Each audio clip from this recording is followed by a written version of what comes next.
Hi everyone, I'm back. This is part 2 of Maimonides Laws on Women. And once again, this is a short video. It's probably shorter than the one I put up yesterday. And like I said, these are coming from the Mishnah Torah. There are also some of them are coming from the Guide for the Perplexed. And this one here is from Mishnah Torah.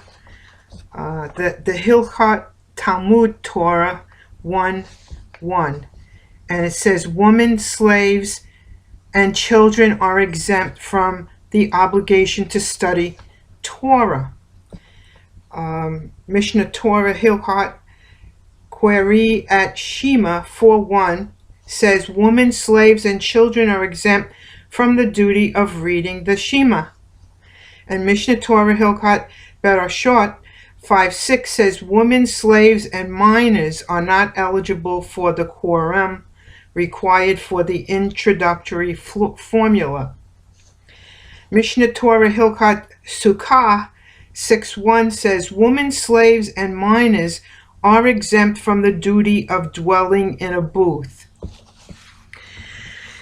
Mishnah Torah Hilchot Talmud Torah 1:13 says, a woman who studies Torah will be recompensed. That means punished. But not in the same measure as a man.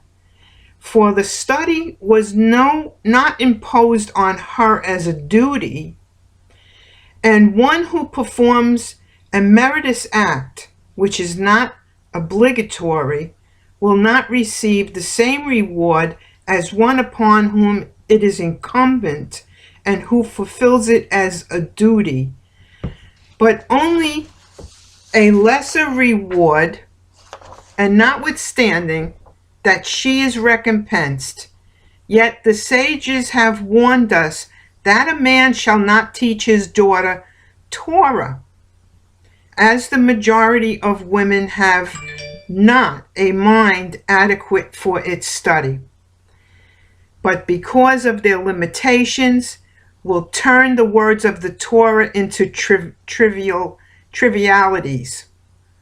The sages said, he who teaches his daughter Torah, it is as if he taught her wantonness. So basically saying that she doesn't have a mind to learn, and because of her limitations, she would not understand it in the proper way it should be understood, and she would turn it into trivialities. And this is from the Mishnah Torah Hilchot Edut 9:1, and it says, there are 10 classes of ineligible, and whoever belongs to any of them is disqualified from giving evidence.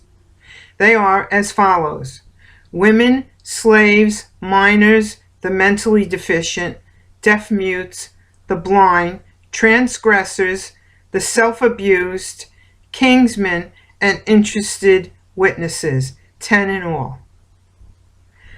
This one is on the regime of health 3-22, and it says, the vulgar, Huteni Ha'am, who have no knowledge in philosophical virtues, nor in the ethics of the law, like the children and the women and the fools from among the people. And this is from the Guide 1-34, and it says, how then could one plunge into these studies together with all the multitude, the women and the children? And this is from the Guide 135. It says, teachings of Torah ought to be made clear and explained to everyone according to his capacity, and ought to be inculcated in virtue of traditional authority upon children, women, stupid ones, and these of defective natural disposition, just as they adopt that notion that God is one.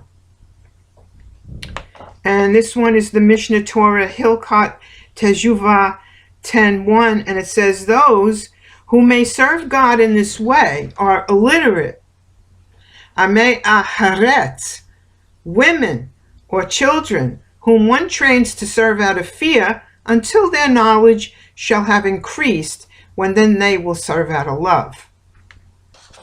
The Guide 337, and it says, this, for example, showing pity and feeling apprehensive about children, was more particular so because care for little children is generally entrusted to women, and it is well known how quickly they are affected, and speaking generally, how feeble are their intellect. The Guide 351. The philosophers have already explained that the bodily faculties impede in youth an attainment of most of the moral virtues, and all the more that of pure thought, which is achieved through the perfection of the intelligibles that lead to passionate love of him, so that he may be exalted.